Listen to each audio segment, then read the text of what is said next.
Hi, Anthony Smith here, COO of EMF Safe. We are the American manufacturers of the UL listed EMF Safe Switch. Dan Everson, our CEO, is the inventor of the original EMF Kill Switch, the EMF Sleep Switch, and now in its present form, the EMF Safe Switch. This is a remote cutoff device for your home that allows you to switch off unwanted EMF, allowing you to create an EMF mitigated sleep sanctuary. We empower you to safely switch off and be in control of the EMF in your home. Welcome to the Experts Interview Series. Enjoy. It's my pleasure to invite Michael Newitt. Michael is from the EMFcenter.com. His contact information is there on the screen for you, based in Santa Rosa, California. Michael has a Bachelor's of Science degree in mechanical engineering from the University of Wisconsin. He also has a master's in psychology from Sonoma State University. He has a California electrical contractor's license, and he's also got 30 years of experience under his belt in the EMF mitigation world, helping thousands of people. He has put together an online course, EMF Solutions for Your Health, and that information will be available as well. And what also adds to Michael's qualifications, although I wish it's one, I'm sure it's one he wished he didn't have, and that is he is also EMF sensitive. So along with his professional background and knowledge and his experience of helping other people, I think that qualifies him in a rather unique way. So welcome, Michael. Thank you, Anthony. Nice to be here. Thank you for taking your time. I know you're very busy. Michael, we are biased at EMF Safe because we make the EMF Safe switch that turns off electricity in people's homes. But we do believe that shutting off circuits is the best and the lowest cost way of mitigating EMF for people. Could you speak to that from your background? Yeah, so first, one of the confusing things for people can be that there's several kinds of EMFs. So electric fields and magnetic fields are two types of EMFs that tend to come from building wiring. It's hard to shield those things. There's a certain amount with electricity that comes along with electricity of these two kinds of fields. So just shutting off the wires is like the best thing you can do. It's like it's close to having no wires, not quite, but it's the simplest, most effective. Shielding is never as good as turning off the source. Electric fields are harmful to the health. There's lots of evidence to support that. Many people are concerned about dirty electricity and radio frequency. They seem to be getting top billing these days. But could you speak to the importance of having the electric fields on the list and where they fit in as far as your idea of how important they are? Yeah. So just to help people be clear, again, electromagnetic fields have those two parts, an electric field and a magnetic part, like the name. The magnetic field has been known as a health hazard for a long time. That was the first thing that kind of came on the map as far as magnetic fields from power lines. In that work, where Ed Leeper and Nancy Wertheimer were looking at what could be doing this, they singled out magnetic fields, and in the process, they actually sort of ignored electric fields, this other half of it. But it turns out the electric fields are very much interactive with the body, put voltages on your skin. People sense it. It's the EMF you can sense the most. So in my experience over the years, it's the EMF that people really react to the most also, most sort of like actively. And it is, and so it's interesting, but dirty electricity is basically has to do with on the wires, right? And electrical wires in the wall, you have there's the signal that's in there with the electricity, with the power to it, is distorted. But so what? I mean, it kind of hurts a few electrical things maybe, but dirty electricity in the wall isn't that big of a deal. When you take a dirty electricity meter, I even have one here in case people don't know what that is, but you take a meter You plug it into the wall, and you're finding out, oh, I have dirty electricity. But it's interesting, this is only telling you what's going on in the wall. It's not telling you what the field is that comes out from the wall.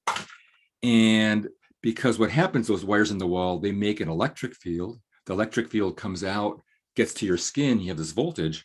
So dirty electricity is important, but in and of itself, it's a little bit of it can lead you in sort of like the wrong directions. You really care how much is that field getting to you. And then if you get that field, you do care about dirty electricity, because if over there at the electrical wires, it's distorted with this DE signal, it means that the field you're getting is also distorted similarly.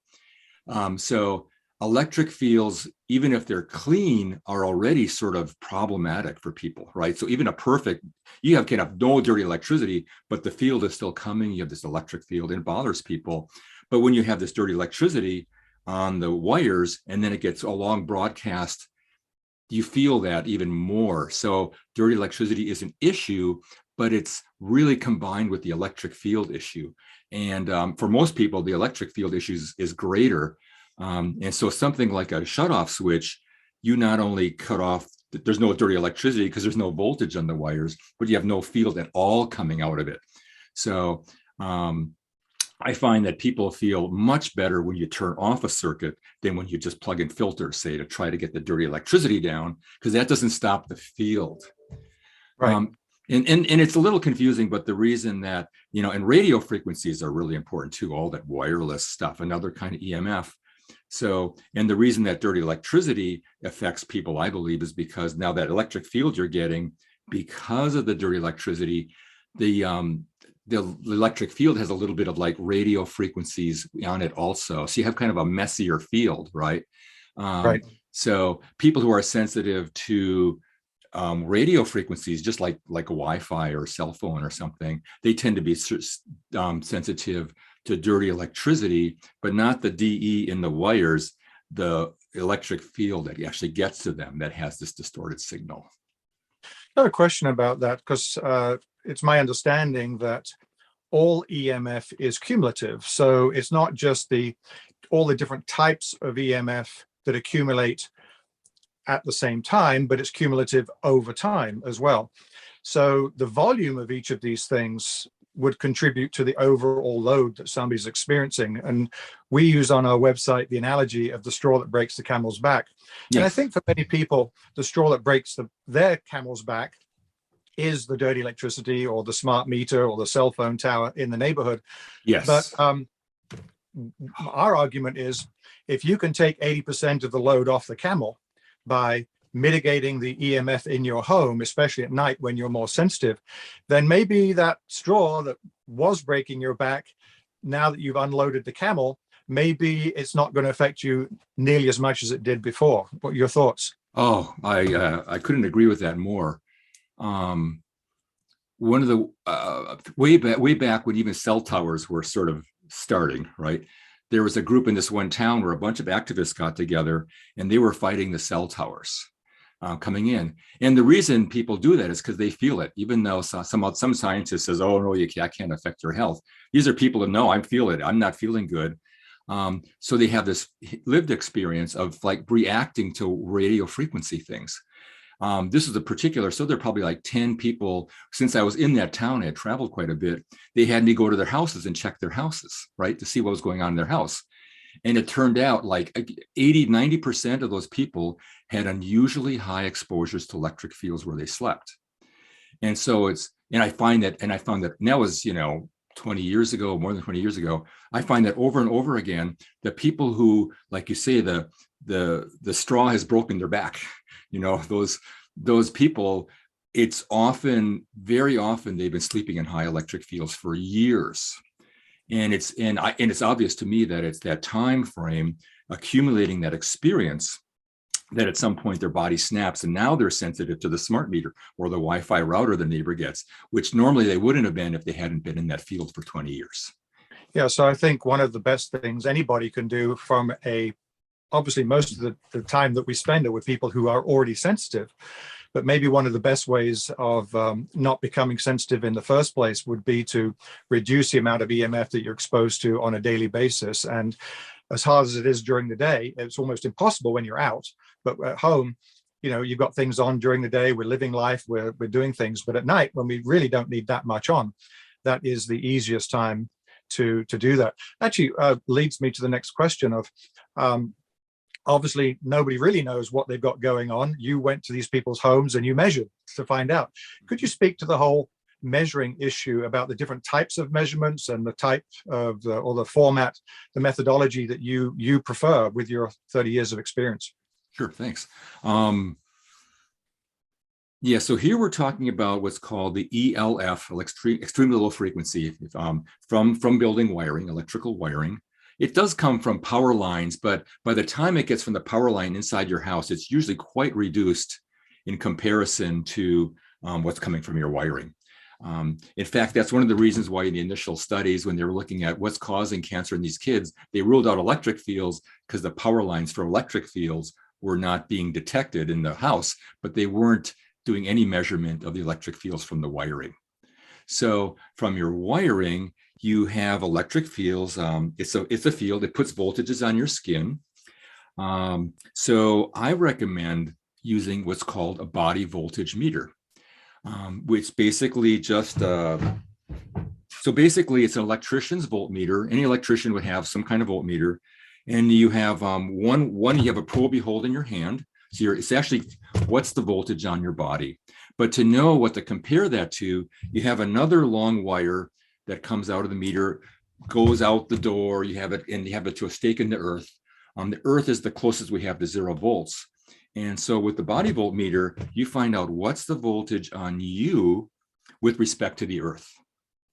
Because if you were out in nature, you'd be 0. Before the invention of electricity, you'd be 0. So I recommend a body voltmeter with this.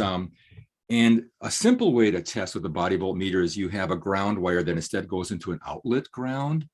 But those are pretty dirty and you can have really bad results depending on the grounding system. So I always recommend you get the type that has a long earth rod kind of wire.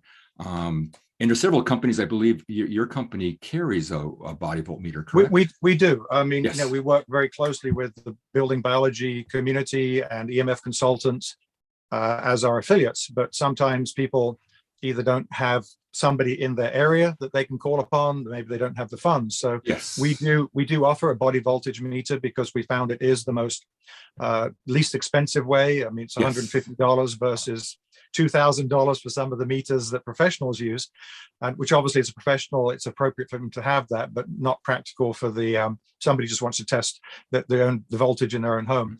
And again, something I share with people regularly is, it really doesn't matter what the voltage is in the corner of the room or downstairs. Right. What matters is lie in your bed. Your body is inducing a field. You are the antenna, yes. And that meter tells you exactly how much voltage you have in that place, which is the only place that matters while you're sleeping. That's right. And so then you turn off the breakers, take a reading, go through the breakers to find out which the guilty ones are for you in that place, and then you know which ones to turn off and solve the problem. In relation to measuring, we've already mentioned dirty electricity.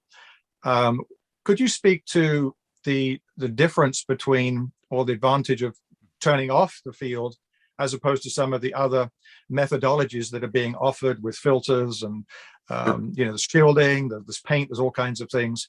Again, we're biased. We make the safe switch to turn off the circuits. Speak to the difference between filtering, again, dirty electricity, because so many people are interested in it these days, versus turning off the circuit. Yeah. So for dirty electricity, my favorite way of dealing with it, I will often measure it because I want to see how bad it is. Because I know the higher the measurement of the dirty electricity, again, on the wiring, that I know that the dirtier this field that's coming to me is. But if I have 0 field coming to me, I don't care if it's dirty over at the wires, right? Right. And if I have a huge field coming to me, like is very strong. Like I've seen people at 10, 20, 30 volts on their skin. I mean, enough to run low voltage lighting. Right. then that's like, I don't even care if there's very little dirty electricity. That little bit is a lot.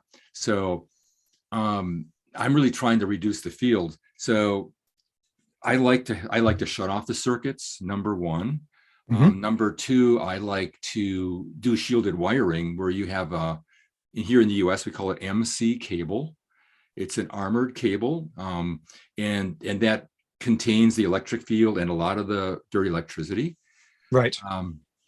There's the typical way you deal with dirty electricity is like with the filter, like here's a Stetzer filter, plugs into the wall.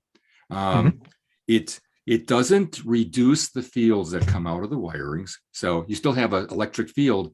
But when you do this, if you do it right, that voltage sine wave, that field is now a little bit cleaner, a little more sine wave.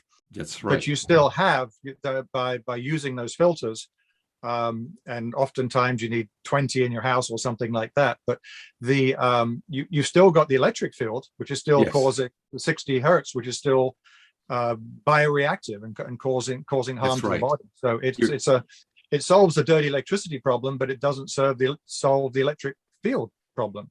Yeah, and actually, it even the best filtering doesn't do a very good job of sort of solving the dirty electricity problem. Also, it's very difficult.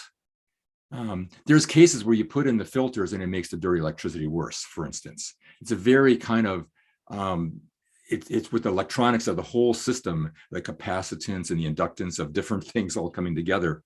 But basically, the biggest problem with the filters for me is that in the process of doing this filtering of the electric voltage, this capacitor does that by actually, it takes more electrons, gives more electrons back to smooth out the electric voltage. There's currents that go back and forth from this to the wiring system. And those currents create magnetic fields. So in the best case, when you use filters, you create a magnetic field around the filter. But in the worst case, you actually have now dirty magnetic fields through your whole wiring system. And so I find that about half of the people, I would say when you're with sensitive people, if they plug in like these filters, maybe a third of the time they'll say, I feel better. And maybe a third of the time they'll say, I can't tell any difference. But at least a third of the time they'll say, I feel worse. The filters, even I know the dirty electricity number's gone down. The thing with the dirty electricity test meters is that this is only testing the dirty electricity, that's the voltage. It's not testing the dirty magnetic fields. So it's kind of like you test one thing with the meter, you have a fix which fixes what the meter sees, but you create something that you need a different meter to detect. So right. So that is if you're only interested in dirty electricity, that is addressing that problem. Yes. It's leaving the electric field in place, which is still there. Yes. And we've run into this ourselves going into people's homes. We were in this one house and this lady had horrendous magnetic fields. It was bizarre. Yeah. And we were talking and discussing various things that had happened. And it just came up in the conversation that she had a number of plug-in filters, which we couldn't see because they're all hidden behind furniture and sofas and in obscure places. So we unplugged those, and all of a sudden the magnetic fields largely disappeared. And just an interesting situation. There is a necessity, and it's very important to address all of these issues and to have a holistic approach. We know that for some people, dirty electricity is a health issue. They are sensitive to that. Could you speak to the different methodologies in regards to how they apply from a health point of view versus just turning everything off? So when you do dirty electricity filtering, you're cleaning up the electric fields, but you have doing a trade-off of making magnetic fields worse. How worse depends on the house. Like I've done that too. I've been to houses where I have to unplug your filters to even see what the wiring would do without them, because the wiring has issues and it magnifies it. So, I find with some people who are sensitive have more of an issue with the magnetic fields, right? And so when you put in these filters, it drives them crazy because that's what they're sensitive to is now being made worse. Some people, the magnetic Right. field doesn't Right. bother them that much, but they're much more sensitive to electric fields. So then, oh yeah, you plug in these and that kind of helps them a little bit because the electric field is a little cleaner. But I don't think I've ever had something happen, a situation where people actually, how do you say it? If this helps, putting in a filter, turning off that circuit helps more. Okay. Like Okay. what I find is people say, well, that helped a little bit. But when but I've never had, I don't think I've had a client in 30 years where if you put in filters, that fixed everything for me. Now I don't have my symptoms. Now I feel good. It's always, well, maybe a little bit, but I have had people just, it's miracles, basically when we get rid of the electric fields in the house. Right.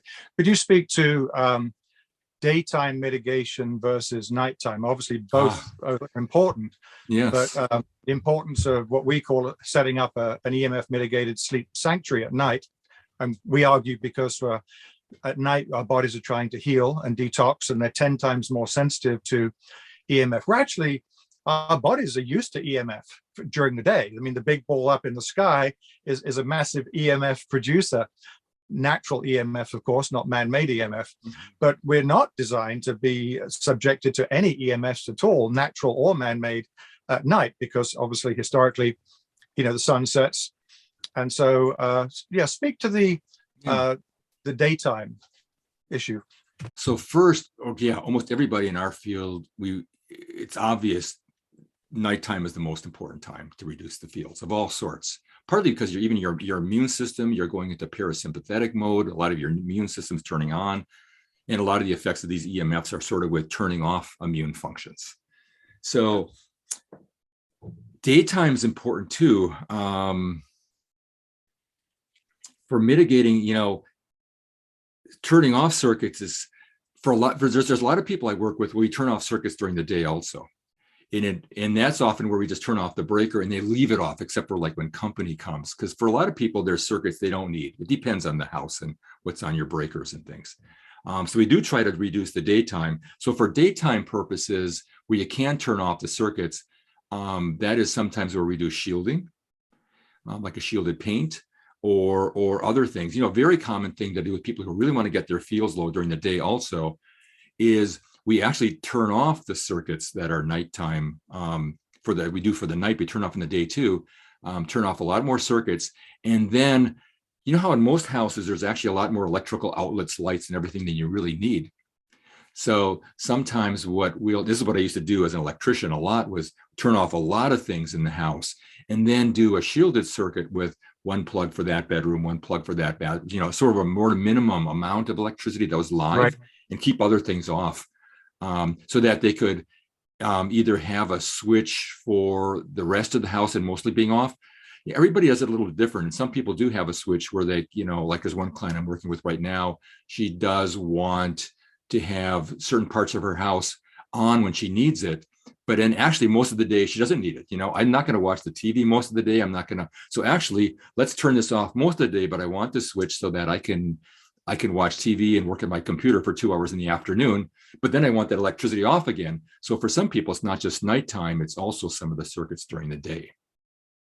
Yeah, we do kind of propose that as there's two approaches. One is the holistic approach where basically you turn the house off and then you only turn on the room that you need on at the time you need to be on there. You turn on the kitchen when you need to be in the kitchen, cook a meal, then turn it off. And we do offer an EMF safe switch. We have 4 zones. So that you can have, one for the kids' bedroom, one for the parents' bedroom, maybe another for the home office, or the entertainment room. Whereas, a lot of televisions, stereo systems, they're all, smart, so smart, not so smart, I call them these days. So, you put the kids to bed with one zone, mom and dad go to bed with the second zone, you keep the Wi-Fi for those people that still have Wi-Fi. So you can turn that on and off. If somebody needs to kind of check something in the middle of the night, they can just hit that one button. They're only turning on the circuit with the Wi-Fi on it. Yeah. And we've now, because of COVID and so many people working from home, we suggest that they include the home office. And actually, while they're working in the home office, have the wires, like in the bedroom, have all the wires that are affecting putting a field out into that space, turn those off, have a shielded cord coming in from the outside to plug in the computer and the things that you need, of course, all of which should be as physically far away from you as possible. But we found that by doing that, you can reduce somebody's electric field body voltage reading from, I don't know, 3,000-4,000 millivolts down to below 1,000, which we say, you know, if you can be below 1,000 during the day, below 100 at night, you're definitely heading in the right direction and giving your immune system a chance to recoup and recover. So rather than getting worse and worse every day with exposure, your body has a chance to recoup and recover. Right. As an EMF sensitive person, what have you found to be the most effective? You know, obviously you are suffering from EMF, you know, the consequences or the side effects, the health issues maybe with EMF. What were the things that really made the biggest difference for you in dealing with that issue? Yes. So first, I'm not highly sensitive like some people are, or I wouldn't be able to go into people's homes. So I have, for me personally, it's not so much. Well, as I get older, I can feel pretty bad around the EMFs too. For me, I've actually noticed that I feel so much better without them. It's almost like not so much that I feel worse when they're around. I mean, I even became aware of this issue when I was when I think it was 25 and in college, getting my graduate degree, and all the power went off for the town, and I just felt great while everybody else was complaining, you know. And so I found that I really I function better and I feel better. My everything about my psyche's better when I'm not in strong fields. So a lot of my motivation is I like to feel better. So for me, the electric fields are huge. So of course I have a house here which I rewired so it's low fields.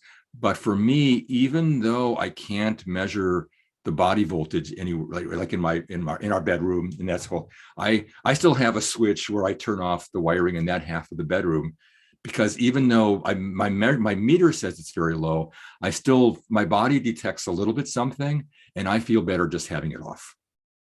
So that's my biggest thing. I noticed the giraffes on the wall behind you, and as people can see, you know, the elephant in the room. The elephant in the room behind me, because we say that the E of EMF is the elephant in the room. That is the electric fields. And going back to the cumulative issue, we estimate that if people are 10 times more sensitive at night, 1 hour at night is equivalent to 10 hours during the day. So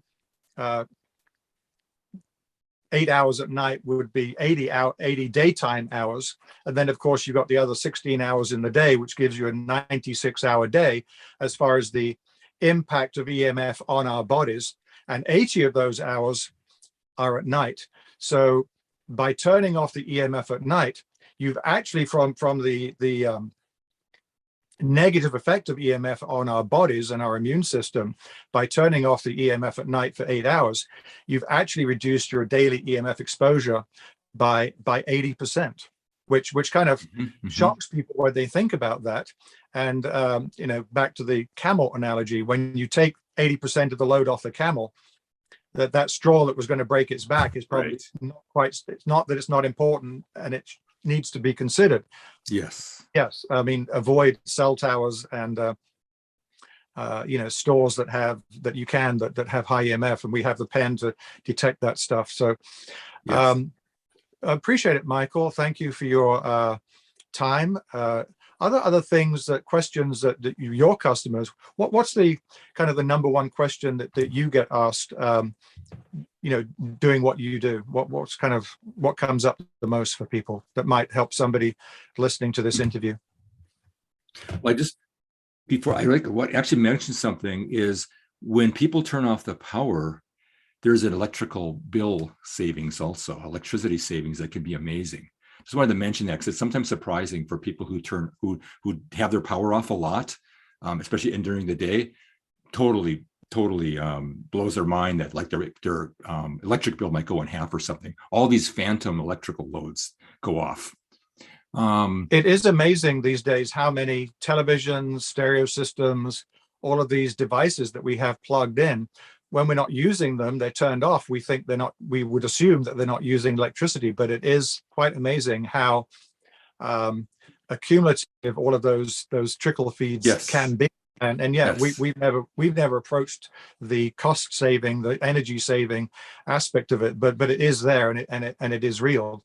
And also that even though those devices are plugged in, if you have a smart fridge or a smart toaster or the smart Yes. TV, they're all broadcasting Wi-Fi and Bluetooth all the time. So by turning off that circuit, including that circuit in your, you may not, when you turn off that circuit, when you're measuring in the bedroom, it may not have any effect on the body voltage in the bed.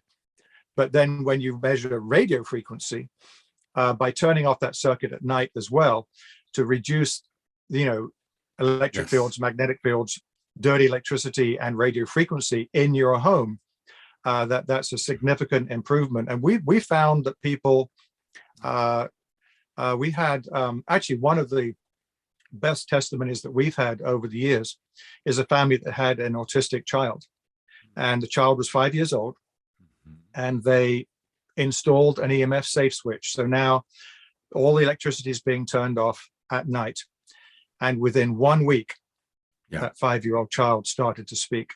And so, yes, that's things like that, and just to support that during the California fires and the outages that they had, where they were turning off, towns for a week at a time. There was just a tremendous positive feedback from people with autistic children, or that suddenly they found that their condition improved significantly and dramatically by not having that EMF exposure 24/7. It was enough to get them to come back and begin to heal and recover. So things like that are just, and I'm sure you have lots of testimonies yourself that just make this work, knowing that you're helping people in a very, very concrete, a very real way. And we'd like to thank you for your service to the EMF community. You've contributed greatly to it, both by going out and servicing all of those customers that you did, but also your teaching, your training.